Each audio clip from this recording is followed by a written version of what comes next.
Battlefield 5 really has been a roller coaster of emotions for me.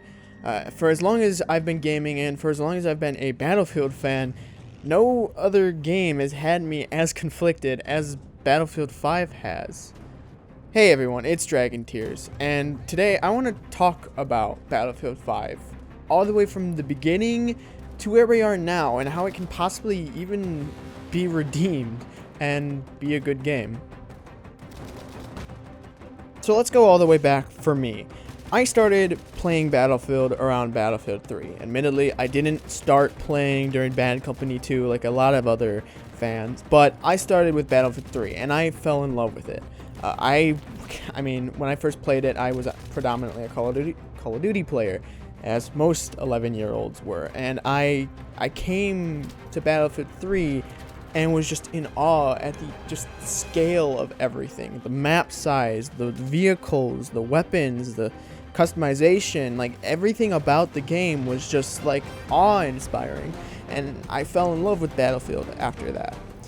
When Battlefield 4 came out, I was hyped. I pre-ordered the game and everything, and while we all know how Battlefield 4's launch was, it got better, and I stuck with it, obviously, and I loved it pretty much the entire way. It had its hiccups, it had its bumps, but for the most part, I loved the game. And unlike a lot of people, I actually did thoroughly enjoy Hardline. I'm a bit disappointed that it flopped like it did. I thought it was a good game. Others will disagree with me. I'm pretty sure a lot of you will disagree with me, but that was my opinion. But then we come to Battlefield 1. Now this is honestly one of the first times I've been severely disappointed with a Battlefield game, and I haven't played in months, honestly. I was hyped when it first got announced. You know, World War I is a scene where we don't see portrayed in video games very often. We see games like Verdun, but past that, there's really not many. So I was excited for it. But when the game came out, however, it just didn't feel like a Battlefield game. It felt more like a Battlefront game with the Battlefield name slapped onto it. A lot of the elements of the game felt very casual, you know. The airplanes felt casual, the tanks felt casual, the guns felt casual. There's everything about the game it screamed casual. And I know that's not necessarily a bad thing, but coming from games like Battlefield 3, Battlefield 4, it was a far cry from what the series was originally like. And that's my main complaint with the game, was just it didn't feel like a Battlefield game. It felt almost cartoony in a way, and I know that's what a lot of people's complaints was it's a World War I game. It was supposed to be this grimy, this gritty, this terrifying just portrayal of the Great War, but instead we got this kind of cartoony run and gun one-man army casual experience instead of what could have been a really good gritty World War I Battlefield game. But towards the end of its life cycle, and yes, I'm gonna say the game's kind of dead right now, because let's be honest, not a lot of people make videos on it anymore. But anyway, and towards the end of its life cycle, we started hearing little tidbits of information, little leaks here and there about the next Battlefield game, and that's when I started getting my interest piqued again in Battlefield. There was talks of whether we were going to be coming back to a modern setting, or if we were going to be returning to our roots with a World War II setting. And I was getting pretty excited, because I was like, I'm fine with either one of those. I mean, modern setting, we've been away for a good enough time. It's like a little refresher. World War II, on the other hand, that's when that's the one I was hoping for, because let's be honest, it's been a while since World War II was popular in the gaming scene. The thing is that if you want to play a modern World War II game, a lot of them are those hardcore, semi-realistic games like Day of Infamy, Postscriptum, Red Orchestra 2, all those other types of games. And while they're all great in their own regards, they're just, you know, a little bit more serious. I want a World War II game that I can jump in, have some fun, just relax. I don't need to be tense 24/7 because one bullet can put me down. So, I was excited. And then we got the little teaser trailer, the little 5-second clip of the guy shushing as he choked him out. And that was interesting. I was like, all right, this doesn't look very modern, but it doesn't really look World War II-ish either. So I was like, oh, I wonder, is it not going to be either? Are we going to a Cold War setting? If that is, then that's pretty cool, because I mean, I'd be cool with a Cold War setting, like but then it happened. We got the reveal trailer. Now, there really isn't much I have to say about the trailer that hasn't already been said. It's a bad trailer. It bastardized the World War II setting and the memory of World War II. We've all seen the trailer, pretty much. Everything from the outfits to the outrageous combat to the female cyborg with a cricket bat. We've all seen it. We all know it's a bastardization. We all hate it. I'm pretty sure there's very few people who will defend that trailer.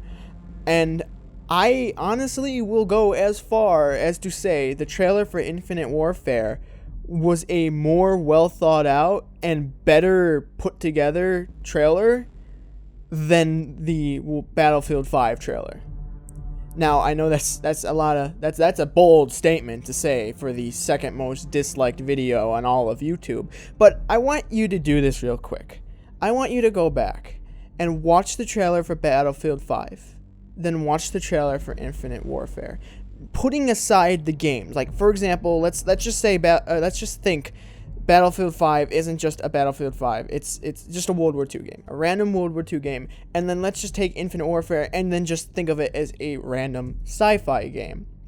Put them together, head to head, for the trailers, not the game, the trailer, and just look at how bad just the entire composure of the Battlefield 5 trailer is. It's hectic, it's chaotic, it's hard to follow, it's blurry, it's weird, it's crazy, it's just, what the hell is going on? As to with the Infinite Warfare, we get an idea as to what the game is. We realize, as much as people hated it at the time, what we were getting. We were getting a futuristic Call of Duty game with space and all that. It's a good trailer. It's just the game that people hated. But as if the trailer wasn't enough, we have the developers bashing the community.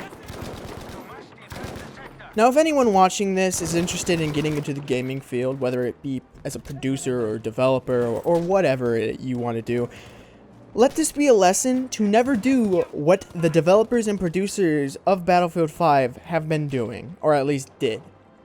Don't insult your community and your fans by telling them they don't know what they're talking about and claiming to be on the right side of history, and telling them if you aren't happy with the game, don't buy it, because guess what?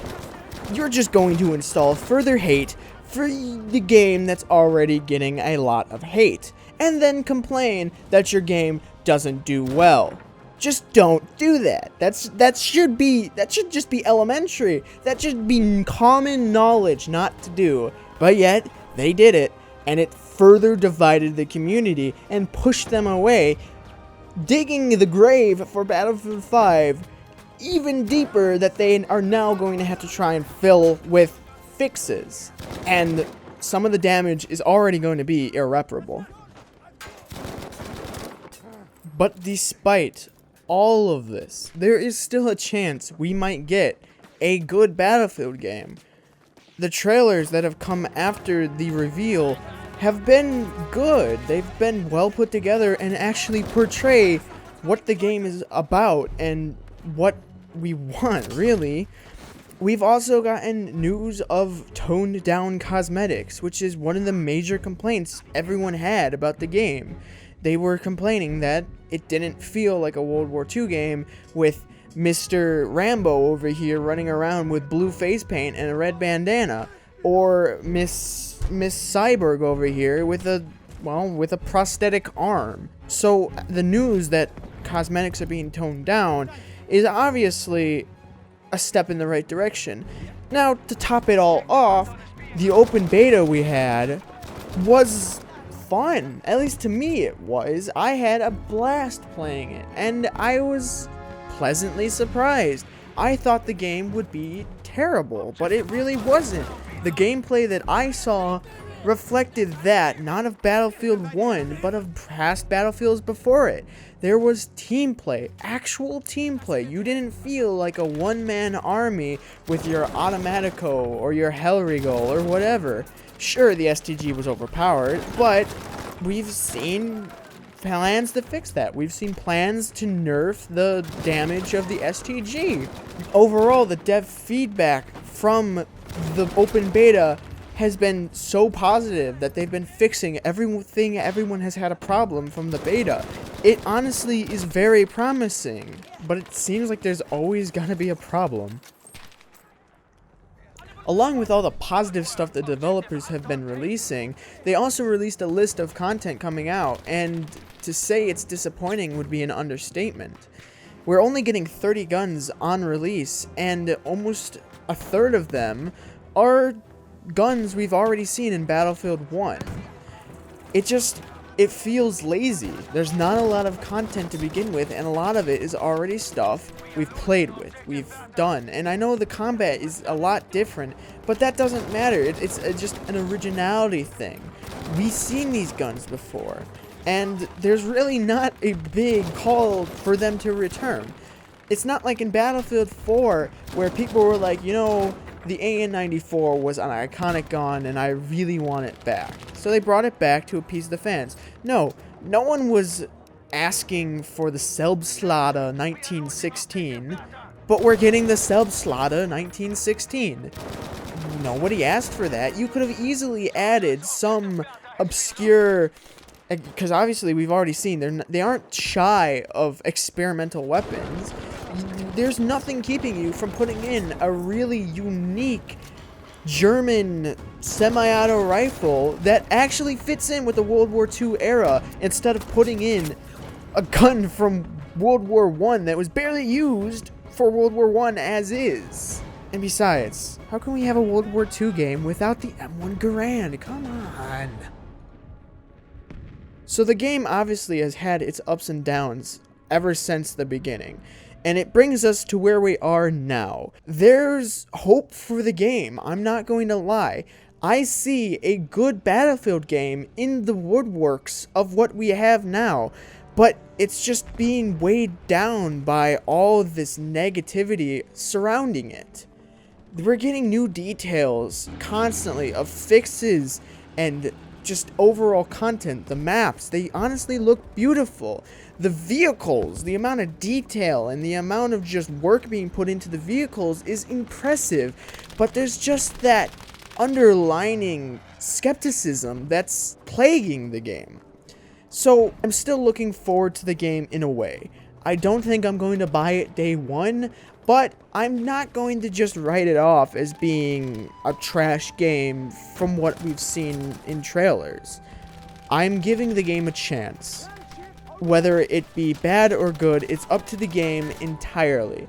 I'm putting aside all previous judgment, and I'm going to judge the game on release for what it is. Not for what we had in a trailer a couple months ago, not from what the statements developers have said. I'm judging the game simply on the game alone, and I encourage everyone who's gotten this far to do the same. Judge the game not by how it was, but how it is upon release. That's going to be it for the video today, guys. If you liked it, go ahead and leave a like. If you didn't, go ahead and dislike it. Leave a comment down below whether you're looking forward to Battlefield 5 or if you're not. I love reading the comments and I love seeing the opinions of you guys. If you're not already so and you do like my content, go ahead and subscribe. It really does help. I'm starting back up after a long break, and it does help seeing my subscriber count rise back up. I've already lost like 200 subscribers. It hurts. Anyway, guys, have a wonderful day, and I hope to see you in a future video. Bye.